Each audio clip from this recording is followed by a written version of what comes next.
നമസ്കാരം. ഇന്നത്തെ വിഷയം SSLC കുട്ടികളുടെ ഈ മാർച്ചിൽ 2026 മാർച്ചിൽ പരീക്ഷ എഴുതിക്കൊണ്ടിരിക്കുന്ന SSLC കുട്ടികളുടെ ഗ്രേസ് മാർക്കിനെ സംബന്ധിച്ചാണ്.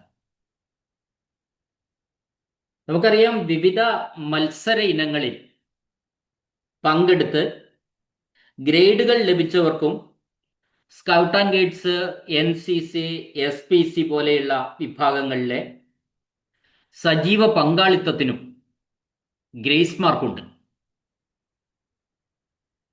അപ്പോൾ ഗ്രേസ് മാർക്ക് എന്ന് പറയുന്നത് ഇപ്പൊ കലോത്സവം, ശാസ്ത്രോത്സവം പോലെയുള്ള മത്സരങ്ങൾക്ക് സംസ്ഥാന തലത്തിൽ ABC എന്നിങ്ങനെ ഗ്രേഡുകൾ ലഭിച്ച കുട്ടികൾക്ക് മാത്രമേ ഗ്രേസ് മാർക്കുള്ളൂ.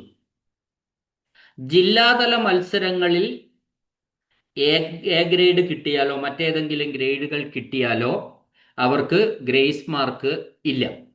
അപ്പൊ സംസ്ഥാനതല മത്സരങ്ങളിൽ മാത്രം പങ്കെടുക്കുകയും, സ്പോർട്സ് പോലെ ഇനങ്ങളാണെങ്കിൽ അതിന് സ്ഥാനമാണ്, സ്പോർട്സിന് ഗ്രേഡ് അല്ല. എന്നാൽ യൂത്ത് യുവജനോത്സവം, കലോത്സവം, ശാസ്ത്രോത്സവം തുടങ്ങിയവയ്ക്കൊക്കെ ഗ്രേഡുകളാണ്. അപ്പോൾ അത്തരത്തില് ഗ്രേഡുകൾ സംസ്ഥാന തലത്തിൽ കിട്ടണം. എ ഗ്രേഡോ ബി ഗ്രേഡോ സി ഗ്രേഡോ കിട്ടുന്നവർക്ക് ഗ്രേസ് മാർക്ക്, 10ാം ക്ലാസ്സിലെ പരീക്ഷയിൽ ഗ്രേസ് മാർക്കുണ്ട്. സ്പോർട്സ് പോലെയുള്ള ഇനങ്ങളിൽ അവർക്ക് ലഭിക്കുന്ന സ്ഥാനത്തിന്റെ അടിസ്ഥാനത്തിൽ 1ാം സ്ഥാനം, 2ാം സ്ഥാനം, 5ാം സ്ഥാനം, 8ാം സ്ഥാനം, അങ്ങനെ സ്ഥാനത്തിന്റെ അടിസ്ഥാനത്തിലും ഗ്രേസ് മാർക്കുകൾ ഉണ്ട്. അത് നമ്മൾ പ്രത്യേകം അറിഞ്ഞിരിക്കുക. എപ്പോഴും ചിലർക്ക് എന്നോട് സംശയം ചോദിക്കുന്നതുകൊണ്ട് ഞാൻ അങ്ങനെ പറഞ്ഞത്. ജില്ലാതല മത്സരങ്ങളിലെ ഗ്രേഡുകൾ വാങ്ങിയവര് സ്കൂൾ തലത്തിലോ സബ് ജില്ലാ തലത്തിലോ ജില്ലാ തലത്തിലോ ഗ്രേഡുകളോ സ്ഥാനങ്ങളോ വാങ്ങിയ ഒരാൾക്കും ഗ്രേസ് മാർക്കിന് അർഹത ഇല്ല. സംസ്ഥാന തലത്തിൽ പങ്കെടുത്ത് ഇത്തരത്തിലുള്ള ഗ്രേഡുകളോ സ്ഥാനങ്ങളോ വാങ്ങിയവർക്ക് മാത്രമേ ഗ്രേസ് മാർക്കിന് അർഹതയുള്ളൂ.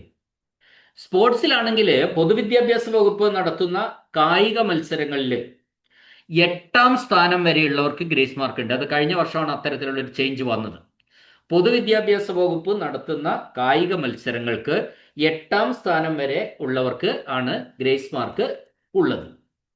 അപ്പൊ ഇതില് ഭൂരിപക്ഷം കുട്ടികളും പിന്നെ സ്കൗട്ട് ആൻഡ് ഗൈഡ്സിലുള്ളവരുണ്ടാവും, ലിറ്റിൽ കൈറ്റ്സിലുള്ള ഏതെങ്കിലും ഒരു കാറ്റഗറിയിൽ നമ്മൾ കേരളത്തിലെ മിക്കവാറും കുട്ടികളും അംഗങ്ങളാണ് എന്നുള്ളതാണ് സത്യം. ചിലര് SPC ആയിരിക്കും, NCCയിലുള്ളവരായിരിക്കും, അല്ലെങ്കിൽ സ്കൗട്ട് ആൻഡ് ഗൈഡ്സിലുള്ളവരായിരിക്കും, ലിറ്റിൽ കൈറ്റ്സിലുള്ളവരായിരിക്കും. ഇവരൊന്നും അല്ലെങ്കിൽ റെഡ് ക്രോസിൽ JRC ഉണ്ടാവും, ജൂനിയർ റെഡ് ക്രോസ്.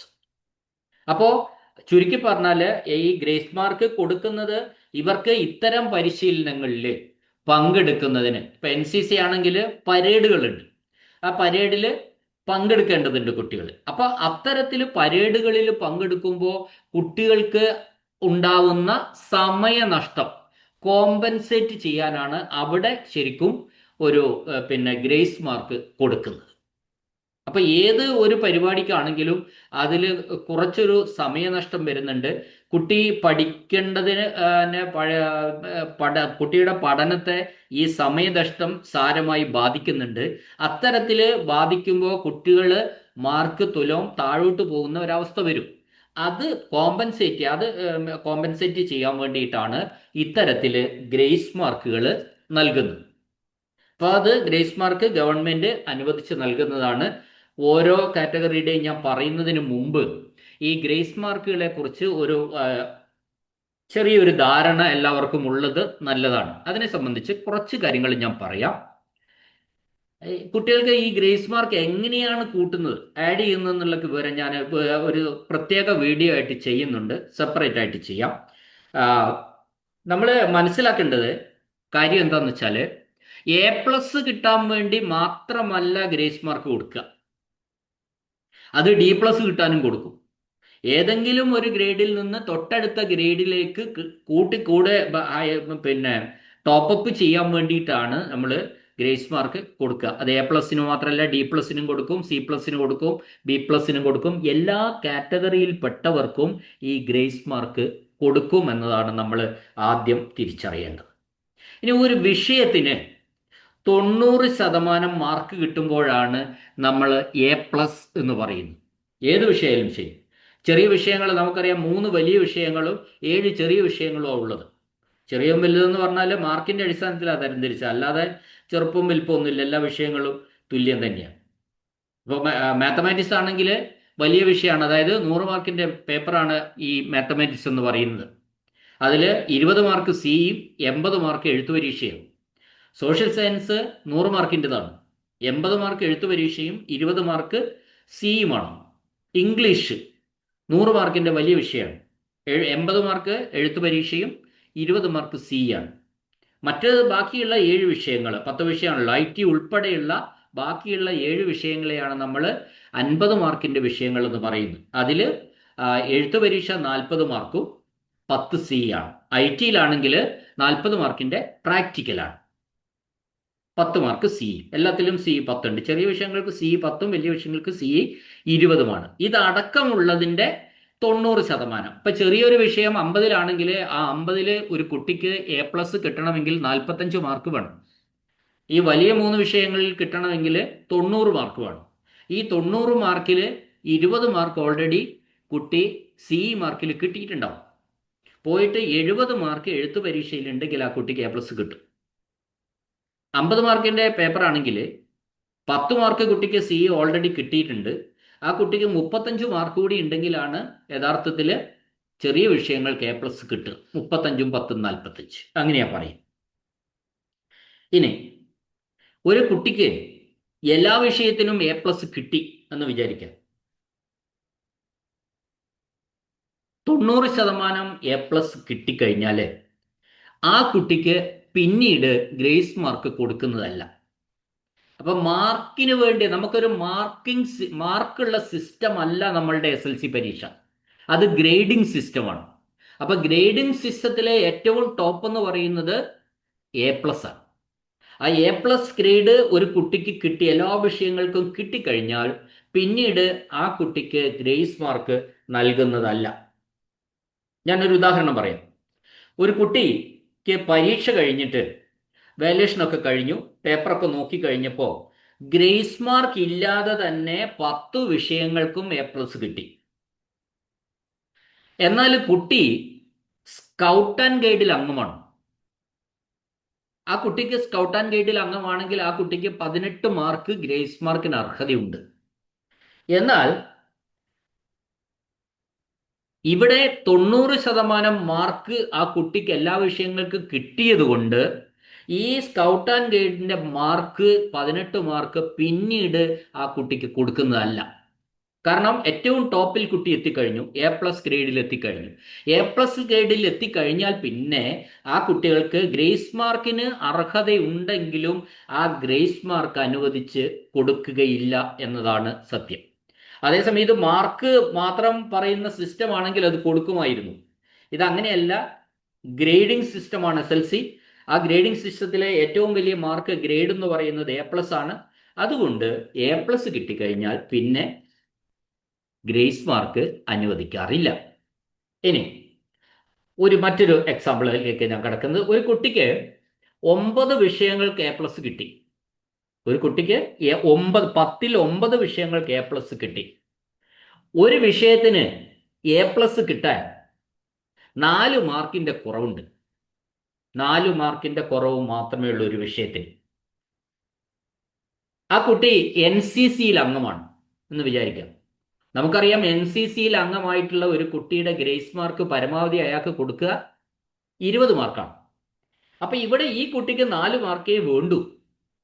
ആ 4 മാർക്ക് മാത്രമേ ആ കുട്ടിക്ക് കൊടുക്കുള്ളൂ, 20 മാർക്ക് ഫുള്ളായിട്ട് കൊടുക്കില്ല. ആ 4 കൂടി കൊടുക്കുമ്പോൾ കുട്ടി എല്ലാ വിഷയങ്ങൾക്കും A+ ആയി കഴിഞ്ഞു. അതുകൊണ്ട് ബാക്കി 16 മാർക്ക് കൊടുക്കില്ല. ഇതാണ് ഞാൻ പറഞ്ഞത്. ഇനി ഗ്രേസ് മാർക്ക് ഇപ്പം നമ്മൾ ഒരു കുട്ടിക്ക് കൊടുത്തിട്ടുണ്ടെങ്കിൽ ആ സർട്ടിഫിക്കറ്റ്, കുട്ടിയുടെ സർട്ടിഫിക്കറ്റിൽ ഒരു വാചകം ഉണ്ടാവും, ഗ്രേസ് മാർക്ക് അവാർഡഡ് എന്ന് ഉണ്ടാവും. അപ്പൊ ഗ്രേസ് മാർക്ക് അവാർഡ്, ഇപ്പൊ A+ തന്നെ പല രീതിയിൽ A+ ഉണ്ട്. ഗ്രേസ് മാർക്ക് കിട്ടിയിട്ട് A+ വാങ്ങുന്നവരുണ്ട് എല്ലാ വിഷയങ്ങൾക്കും. ഗ്രേസ് മാർക്ക് ഒന്നും കിട്ടാതെ A+ വാങ്ങുന്ന കുട്ടികളും ഉണ്ടാവും. ഇവരെ രണ്ട് വിഭാഗത്തെയും നമുക്ക് തിരിച്ചറിയാൻ മാർഗമുണ്ട്. അവരുടെ SSLC സർട്ടിഫിക്കറ്റിൽ ഗ്രേസ് മാർക്ക് കൊടുത്തിട്ടുണ്ടെങ്കിൽ, ആ കുട്ടിക്ക് ഗ്രേസ് മാർക്ക് കൊടുത്തിട്ടുണ്ടെങ്കിൽ ആ വാചകം സർട്ടിഫിക്കറ്റിന്റെ താഴെ ഭാഗത്ത് ഉണ്ടാവും. ആ വാചകം ഇതാണ്: ഗ്രേസ് മാർക്ക് അവാർഡഡ്. എന്നാൽ ഒരു കുട്ടിക്ക് ഗ്രേസ് മാർക്ക് ഒന്നും കൊടുത്തിട്ടില്ല, കുട്ടിക്ക് അർഹതയുണ്ടായിരുന്നു, കൊടുക്കേണ്ടി വന്നില്ല, അല്ലാതെ A+ ആണെങ്കിൽ ആ കുട്ടിയുടെ അവിടെ ഗ്രേസ് മാർക്ക് കൊടുത്തിട്ടില്ല എന്ന് എഴുതി വെക്കില്ല. അങ്ങനെ ഒരു വാചകമേ ഉണ്ടാവില്ല. ഗ്രേസ് മാർക്ക് അവാർഡഡ് എന്ന വാചകം ഉണ്ടായിരിക്കില്ല എന്നതാണ് സത്യം. ഇനി ഒരു കുട്ടിക്ക് 2 മാർക്ക് മാത്രമേ ഉപയോഗിച്ചിട്ട് വന്നിട്ടുള്ളൂ എന്ന് വിചാരിക്കുക. കുട്ടി NCCയിലുള്ള കുട്ടിയായിരുന്നു, വേറൊരു കുട്ടി അല്ലെങ്കിൽ SPCയിലുള്ള കുട്ടിയായിരുന്നു, സ്റ്റുഡന്റ് പോലീസ് കേഡറ്റ്. ആ SPCയിലെ ഗ്രേസ് മാർക്ക് എന്ന് പറയുന്നത് 20 അങ്ങനെ ഒരു കുട്ടി പരീക്ഷയ്ക്ക് എഴുതി കഴിഞ്ഞപ്പോൾ കുട്ടിക്ക് 2 മാർക്ക് വേണ്ടി വന്നു. 20 മാർക്ക് ഉള്ളിടത്ത് SPCക്ക് 20 മാർക്ക് ഗ്രേസ് മാർക്ക് ഉണ്ട്. പക്ഷെ 2 മാർക്ക്, ഒരു വിഷയത്തിന് 2 മാർക്കിന്റെ കുറവ് മാത്രമേ ഉള്ളൂ A+ന്. അപ്പൊ എന്ത് കൊടുക്കും? ആ കുട്ടിക്ക് ആ 2 മാർക്ക് മാത്രം കൊടുക്കും. കാരണം അത് മാത്രം കിട്ടിയാൽ എല്ലാ വിഷയങ്ങൾക്കും A+ ആയി. പക്ഷേ ആ 2 മാർക്ക് മാത്രമേ കൊടുത്തുള്ളൂ എങ്കിലും ആ കുട്ടിയുടെ സർട്ടിഫിക്കറ്റില് ഗ്രേസ് മാർക്ക് അവാർഡഡ് എന്നുണ്ടാവും. അത് എത്ര മാർക്കായാലും, 1 മാർക്കാണ് കൊടുക്കുന്നതെങ്കിലും ആ വാചകം ഉണ്ടായിരിക്കും, ഗ്രേസ് മാർക്ക് അവാർഡഡ് എന്ന വാചകം. ഇനി ഗ്രേസ് മാർക്കിന് വേറൊരു കുട്ടി ലിറ്റിൽ കൈറ്റ്സിൽ ഉള്ള അംഗമാണ്. ലിറ്റിൽ കൈറ്റ്സിന്റെ ഗ്രേസ് മാർക്ക് എന്ന് പറയുന്നത് നമുക്കറിയാം 15 മാർക്കാണ്. ലിറ്റിൽ കൈറ്റ് എന്ന് പറയുന്ന വിഭാഗത്തിൽപ്പെട്ട കുട്ടികൾക്ക്, അതിൽ അംഗത്വമുള്ള കുട്ടികൾക്ക് കിട്ടുന്ന ഗ്രേസ് മാർക്ക് എന്ന് പറയുന്നത് 15 മാർക്കാണ്. അപ്പോൾ ഒരു കുട്ടിക്ക് ലിറ്റിൽ കൈറ്റ്സിൽ ഉണ്ടായിരുന്നു, ആ കുട്ടിക്ക് 15 മാർക്ക് ഗ്രേസ് മാർക്കിന് അർഹതയുണ്ട്. പക്ഷെ ആ കുട്ടിക്ക് അത് വേണ്ടി വന്നില്ല. എല്ലാ വിഷയങ്ങൾക്കും A+ കിട്ടി, എന്ത്? ഗ്രേസ് മാർക്ക് ഇല്ലാതെ. അങ്ങനെയെങ്കിൽ ആ കുട്ടിക്ക് +1 അഡ്മിഷന് മുൻഗണന ലഭിക്കുന്നതായിരിക്കും. +1 അഡ്മിഷനിൽ ബോണസ് പോയിന്റ് ആ കുട്ടിക്ക് ലഭിക്കും. വളരെ മുൻകാലങ്ങളിൽ SLCക്കും ഗ്രേസ് മാർക്ക് കൊടുക്കും, അവിടെയും +1 അഡ്മിഷനും ബോണസ് പോയിന്റും കൂടെ കൊടുക്കുന്ന ഒരു സംവിധാനം നിലനിന്നിരുന്നു മുൻകാലങ്ങളിൽ. അപ്പോൾ അന്ന് എന്താ പ്രശ്നം എന്ന് വെച്ചാൽ, ഈ ഗ്രേസ് മാർക്ക് ഉള്ള കുട്ടികളിൽ SLCക്കും മാർക്ക് മേടിക്കും, +1 അഡ്മിഷനും ആ കുട്ടികൾ തന്നെയായിരിക്കും മുൻപന്തിയിൽ വരിക. ഇപ്പൊ അത് എടുത്തു കളഞ്ഞു. ഇപ്പോൾ ഗ്രേസ് മാർക്കുള്ള മേടിച്ചിട്ടുള്ള കുട്ടികൾക്ക് അവിടെ SLCക്ക് മാത്രമേ ആ അർഹതയുണ്ടാവൂ. +1 അഡ്മിഷന് ഒരിക്കൽ ഗ്രേസ് മാർക്ക് കൊടുത്തിട്ടുണ്ടെങ്കിൽ +1 അഡ്മിഷൻ ആ കുട്ടിക്ക് യാതൊരുവിധ പരിഗണനയും പിന്നെ കൊടുക്കുന്നതല്ല. എന്നാൽ ഒരു കുട്ടിക്ക് ഗ്രേസ് മാർക്കിന് അർഹതയുണ്ട്, ആ കുട്ടിക്ക് ഗ്രേസ് മാർക്ക് വേണ്ടി വന്നില്ല, ഇല്ലാതെയാണ് അവർക്ക് പിന്നെ ഫുൾ A+ കിട്ടിയതെങ്കിൽ, അല്ലെ ആ ഗ്രേഡുകൾ കിട്ടിയതെങ്കിൽ, +1 അഡ്മിഷൻ വരുമ്പോൾ ആ കുട്ടിക്ക് ബോണസ് പോയിന്റ് ലഭിക്കുകയും ആ കുട്ടി റാങ്കിൽ മുന്നിലെത്തുകയും ചെയ്യും. ഇനി ഇപ്പൊ ഗ്രേസ് മാർക്ക് ഒരിക്കൽ കൊടുത്താൽ പിന്നെ +1 അഡ്മിഷന് യാതൊരുവിധ ഇതും ഇല്ല എന്നാണ് ഞാൻ പറഞ്ഞത്. മറ്റൊരു കാര്യം SLC കുട്ടികളോട് പറയാനുള്ള മറ്റൊരു കാര്യം എന്താ വെച്ചാൽ, നമുക്ക് കുട്ടികളെ സംബന്ധിച്ച് ഗ്രേഡിംഗ് സിസ്റ്റമാണ്. അതുകൊണ്ട് സാധാരണഗതിയിൽ മുൻകാലങ്ങളിൽ ഗ്രേഡ് മാത്രമേ മാർക്ക് അറിയാൻ വേണ്ടി ഫോട്ടോസ്റ്റാറ്റ് എടുക്കണമായിരുന്നു ഒന്നുകിൽ, അല്ലെങ്കിൽ ഈ മറ്റൊരു സ്ഥാപനത്തിൽ ചേർന്ന് ആ സ്ഥാപനം മുഖേന്ദ്രമൊക്കെ അപേക്ഷിക്കണമായിരുന്നു. ഇപ്പൊ ആ സംവിധാനമൊക്കെ മാറ്റി ഗവൺമെന്റ് നിങ്ങൾക്ക് ഒരു മാർക്ക് ലിസ്റ്റ് വേണമെങ്കിൽ അനുവദിച്ചു തരും. SLC പരീക്ഷയുടെ 10 വിഷയങ്ങളുടെയും മാർക്കുള്ള ഒരു സർട്ടിഫിക്കറ്റ് നിങ്ങൾക്ക് വേണമെങ്കിൽ കിട്ടും. അതിന് പ്രത്യേകമായിട്ട് അപേക്ഷിക്കണം. 500 രൂപയാണ് ഫീസ്. എല്ലാ വിഷയങ്ങളിലും ഓരോ വിഷയത്തിലും എത്ര മാർക്ക് കിട്ടി നിങ്ങൾക്ക് അറിയാൻ പറ്റും. അത് വളരെ വാല്യുബിൾ ആണ്. അത് എങ്ങനെ അപേക്ഷിക്കണമെന്നുള്ള ഒരു വീഡിയോ ഈ വർഷത്തെ ഞാൻ വേറെ ചെയ്യും. അപ്പോൾ അത് കാണാൻ അതിനൊക്കെ കിടക്കുന്നില്ല. 500 രൂപ കൊടുത്താൽ നമുക്ക് ഇത്തരത്തിൽ 10ാം ക്ലാസ് പരീക്ഷയിലുള്ള എല്ലാ വിഷയങ്ങളുടെയും മാർക്ക് ടൈപ്പ് ചെയ്ത് പരീക്ഷാ സെക്രട്ടറി ഒപ്പോട് കൂടിയ ഒരു സർട്ടിഫിക്കറ്റ് നമുക്ക് ലഭിക്കും. അത് നിർബന്ധമായിട്ടും എല്ലാവരും വാങ്ങി വെക്കണം. നാളെ അതിനൊക്കെ മറ്റന്നാൾ ഒരു ആവശ്യം വന്നാൽ അത് ഉപയോഗിക്കാം. വെറും 500 രൂപ മാത്രമേ ഇപ്പോൾ ചിലവാക്കേണ്ടതായിട്ട് ഉള്ളൂ. അപ്പോൾ ഇത്രയും കാര്യങ്ങളാണ് ബേസിക് ആയിട്ട് നമുക്ക് ഒരു ഗ്രേസ് മാർക്ക് സിസ്റ്റത്തെ പറ്റി പറയാനുള്ളത്. ഇവിടെ ഞാൻ വിവിധ വിഭാഗങ്ങളിൽ കിട്ടുന്ന ഗ്രേസ് മാർക്കിന്റെ ഒരു ലിസ്റ്റ് നൽകിയിട്ടുണ്ട്. അപ്പം നമ്മൾ ശ്രദ്ധിക്കേണ്ട കാര്യം എന്ന് വെച്ചാൽ, ഞാൻ ഈ ലിസ്റ്റ് ഉണ്ടാക്കിയിട്ടത് വളരെ സെലക്ട് ചെയ്തിട്ടാണ്. എല്ലാ വിഭാഗങ്ങളുടെയും പരീക്ഷാഫലം പുറപ്പെടുവിച്ച എല്ലാത്തിൻ്റെയും ഗ്രേസ് മാർക്ക് ഞാനിവിടെ സൂചിപ്പിച്ചിട്ടില്ല. അങ്ങനെ സൂചിപ്പിച്ചാൽ നിങ്ങൾക്കത് മനസ്സിലാവില്ല. അതുകൊണ്ട് എല്ലാ കുട്ടികളും, ഏറ്റവും കൂടുതൽ കുട്ടികൾ ഉള്ള കാറ്റഗറി മാത്രം എടുത്തിട്ടാണ് ഞാൻ ഈ ഗ്രേസ് മാർക്കിനെ പറ്റി ഇവിടെ ഒരു വീഡിയോ എടുത്തിട്ടുള്ളത്. നമുക്കതിലേക്കൊന്ന് കടക്കാം. JRC അഥവാ ജൂനിയർ റെഡ് ക്രോസ്, അറിയാലോ, ആ വെള്ള ഡ്രസ്സൊക്കെ ഉള്ള വിഭാഗം JRCക്ക് അതിൽ പങ്കാളികളായിരിക്കുന്ന കുട്ടികൾക്ക് 10 മാർക്കാണ് ഗ്രേസ് മാർക്കായിട്ട് ലഭിക്കുക. പരമാവധിയാണ് കേട്ടോ. പരമാവധി 10 മാർക്ക് ഗ്രേസ് മാർക്കായിട്ട് കിട്ടും. അല്ലെങ്കിൽ അത് ആവശ്യമില്ലെങ്കിൽ അതിൽ കുറച്ച് എത്രയാണോ ആവശ്യമുള്ളത് അത് കിട്ടും. രണ്ടാമത് SPC ആണ്. SPC സ്റ്റുഡൻറ് പോലീസ് കേഡറ്റ് എന്നാണ്. Student police cadet. അവർക്കും അതിൽ അറ്റൻഡൻസ് നിർബന്ധമാണ്. പരേഡുകളുണ്ട്. ഇതിലെല്ലാം പങ്കെടുക്കണം കുട്ടികൾ. അത്തരത്തിലുള്ള കുട്ടികൾക്ക് 20 മാർക്ക് ഗ്രേസ് മാർക്കുണ്ട്. മറ്റത് NCC ആണ്. NCCക്ക് എല്ലാവർക്കും ഇത് ഞാൻ NCC സാധാരണ NCC ആണ് പറയാം. NCC പല വിഭാഗമുണ്ട്. അതായത് പിന്നെ നാഷണൽ പരേഡിൽ പങ്കെടുത്തവർ, റിപ്പബ്ലിക് പരേഡിൽ പങ്കെടുത്തവർ എന്നൊക്കെ പറഞ്ഞ പല കാറ്റഗറി ഉണ്ട്. അതിലേക്ക് ഞാൻ കടന്നില്ല. ഇപ്പൊ സാധാരണഗതിയിൽ പരേഡ് അറ്റൻഡൻസ് 75% കാറ്റഗറി, അത്രയേ ഉള്ളൂ. എല്ലാ പരേഡിലും പങ്കെടുത്ത് അല്ലെങ്കിൽ 75% പരേഡ് അറ്റൻഡൻസ് ഉള്ള NCC കേഡറ്റിന് 20 മാർക്കാണ് ഗ്രേസ് മാർക്കായിട്ട് ലഭിക്കുക. സ്കൗട്ട് ആൻഡ് ഗൈഡ്സ്, സാധാരണ സ്കൗട്ട് ആൻഡ് ഗൈഡ്സിന് 18 മാർക്ക്. അതായത് 80% ഹാജർ പങ്കാളിത്തമുള്ള സാധാരണ സ്കൗട്ട് ആൻഡ് ഗൈഡ്സിനൊക്കെ 18 മാർക്ക് ഗ്രേസ് മാർക്കായിട്ട് കിട്ടും. ഇനി സ്കൗട്ട് ആൻഡ് ഗൈഡ്സിന്റെ രാജ്യപുരസ്കാർ, അതൊരു പരീക്ഷയാണ്. രാജ്യപുരസ്കാർ പരീക്ഷ പാസ്സായ കുട്ടിയാണെങ്കിൽ 2 മാർക്ക് കൂടി അധികം കിട്ടും, 20 മാർക്ക് കിട്ടും. ഇനി സ്കൗട്ട് ആൻഡ് ഗൈഡ്സ് തന്നെ രാഷ്ട്രപതിയുടെ, അതും മറ്റൊരു എക്സാമാണ്. രാഷ്ട്രപതി നേടിയിട്ടുണ്ടെങ്കിൽ 25 മാർക്ക് ഗ്രേസ് മാർക്കായിട്ട് കിട്ടും. ഇനി ലിറ്റിൽ കൈറ്റ്സ് ആണ്. ലിറ്റിൽ കൈറ്റ്സിന് 15 മാർക്കാണ് ഗ്രേസ് മാർക്കായിട്ട് കിട്ടുക. ഇത്രയും കാറ്റഗറിയാണ് ഏറ്റവും മേജർ കാറ്റഗറി എന്ന് പറയുന്നത്. ഇനി അടുത്തതിലേക്ക് നമ്മൾ വരുമ്പോൾ കലോത്സവം, ശാസ്ത്രോത്സവം, ശാസ്ത്ര സെമിനാർ, ശിവനാമൻ ഉപന്യാസം, രാമാനുജൻ പേപ്പർ പ്രസന്റേഷൻ, വാർത്താവായന മത്സരം, ടാലന്റ് സെർച്ച്, സാമൂഹ്യശാസ്ത്ര സെർച്ച് പരീക്ഷ, ടാലന്റ് സെർച്ച് പരീക്ഷ, ഗണിതശാസ്ത്ര ടാലന്റ് സെർച്ച്, ശാസ്ത്ര മാഗസിൻ മത്സരം, ഇങ്ങനെയുള്ള ഇനങ്ങളിലൊക്കെ തന്നെ ഗ്രേഡുകളാണ് സംസ്ഥാന തല മത്സരങ്ങളിൽ കൊടുക്കുന്നത്. ആ ഗ്രേഡുകൾക്ക് A ഗ്രേഡ് ആണെങ്കിൽ 20 മാർക്കും, B ഗ്രേഡ് ആണെങ്കിൽ 15 മാർക്കും, C ഗ്രേഡ് ആണെങ്കിൽ 10 മാർക്കും. ഇങ്ങനെയൊക്കെ ആണെങ്കിലും ഇതിൽ ഏതെങ്കിലും കാറ്റഗറിക്ക് 1, 2, 3 സ്ഥാനം നിശ്ചയിച്ച് നൽകുന്നുണ്ടെങ്കിൽ അത്തരം ഇനങ്ങൾക്ക് 20, 17, 14 മാർക്കുകൾ വീതം നൽകുന്നു എന്നുള്ളതാണ് അതിൻ്റെ യഥാർത്ഥം. ഇനി മറ്റൊന്ന്, പൊതുവിദ്യാഭ്യാസ വകുപ്പ് സംഘടിപ്പിക്കുന്ന കായിക മത്സരങ്ങൾ. ഇത് കഴിഞ്ഞ കൊല്ലം വന്നതാണ്. ഈ കായിക മത്സരങ്ങൾക്ക് 8ാം സ്ഥാനം വരെ ഗ്രേസ് മാർക്ക് കൊടുക്കും. നിങ്ങൾ നോക്കുക, പൊതുവിദ്യാഭ്യാസ വകുപ്പ് സംഘടിപ്പിക്കുന്ന കായിക മത്സരങ്ങൾ സംസ്ഥാന തലത്തിലെ വിജയികൾക്ക്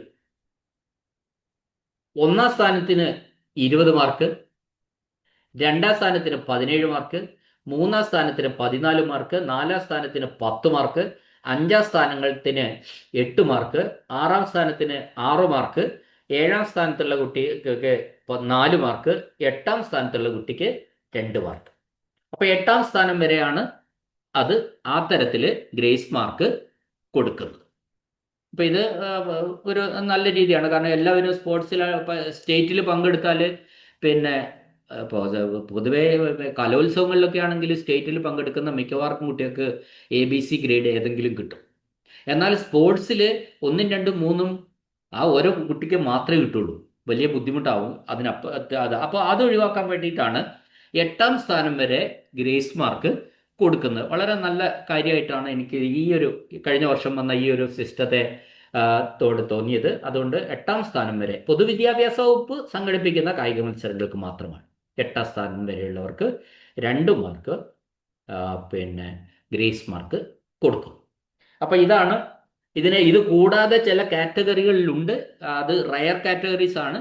അപ്പോൾ അതിൽ ചിലപ്പോൾ 1-2 കുട്ടികളെ ഒരു സംസ്ഥാനത്ത് ഉണ്ടാവുള്ളൂ. അതുകൊണ്ടാണ് ഞാൻ അതും കൂടി ഇതിനകത്തേക്ക് കൊണ്ടുവന്നു കഴിഞ്ഞാൽ നമുക്ക് ഇത് മനസ്സിലാക്കാൻ ഉദ്ദേശിക്കുന്ന കുട്ടികൾക്ക് ഒരു വിഷമം ഉണ്ടാവും. അത് ഒഴിവാക്കാൻ വേണ്ടി ഏറ്റവും കൂടുതൽ മേജറായ കുട്ടികൾ പങ്കെടുക്കുന്ന പങ്കാളിത്തമുള്ള ഇനങ്ങളിൽ മാത്രമുള്ള ഗ്രേസ് മാർക്കുകൾ ഞാൻ പ്രത്യേകമായിട്ടെടുത്ത് പബ്ലിഷ് ചെയ്യുന്നു. അപ്പോൾ ഗ്രേസ് മാർക്ക് SLC പരീക്ഷ വാല്യൂഷൻ അടുത്ത വീഡിയോസൊക്കെ അതുമായി ബന്ധപ്പെട്ട് വരുന്നതായിരിക്കും. കുട്ടികൾക്ക് സഹായകരമാകുന്ന എല്ലാ വീഡിയോസും ഞാൻ ഇത്തരത്തിൽ +1 അഡ്മിഷനെയൊക്കെ സംബന്ധിച്ച്, വാല്യുവേഷനെ സംബന്ധിച്ച്, റീവാല്യുവേഷനെ സംബന്ധിച്ച്, ഫോട്ടോസ്റ്റാറ്റ് എടുക്കുന്നത് എങ്ങനെയാണ്, പേപ്പർ രണ്ടാമത് നോക്കാൻ അപേക്ഷിക്കുന്നത് എങ്ങനെയാണ്, സ്ക്രൂട്ടിനിക്ക് കൊടുക്കാം അതെങ്ങനെയാണ്, മാർക്കുകൾ എങ്ങനെ അറിയാം SSLCയുടെ, അത്തരം വീഡിയോസ് വരുന്ന ദിവസങ്ങളിൽ നമ്മൾ ചെയ്യുന്നതായിരിക്കും. ഈ വീഡിയോ നിങ്ങൾക്ക് ഇഷ്ടപ്പെടുന്നുണ്ടെങ്കിൽ ഇത്തരം ഇത് താല്പര്യമുള്ള കുട്ടികളും 10ാം ക്ലാസ്സിലെ പരീക്ഷ എഴുതുന്ന കുട്ടികളും അവരുടെ രക്ഷിതാക്കളൊക്കെയാണ് ഇത് കേട്ട് മനസ്സിലാക്കുക. ഈ തരത്തിലുള്ള വീഡിയോസ് കേൾക്കാൻ താല്പര്യമുള്ളവർ ദയവായിട്ട് ഈ ചാനൽ ഒന്ന് സബ്സ്ക്രൈബ് ചെയ്യണം എന്ന ഒരു അഭ്യർത്ഥനയോടെ ഈ വീഡിയോ കേട്ട എല്ലാവർക്കും നന്ദി, നമസ്കാരം.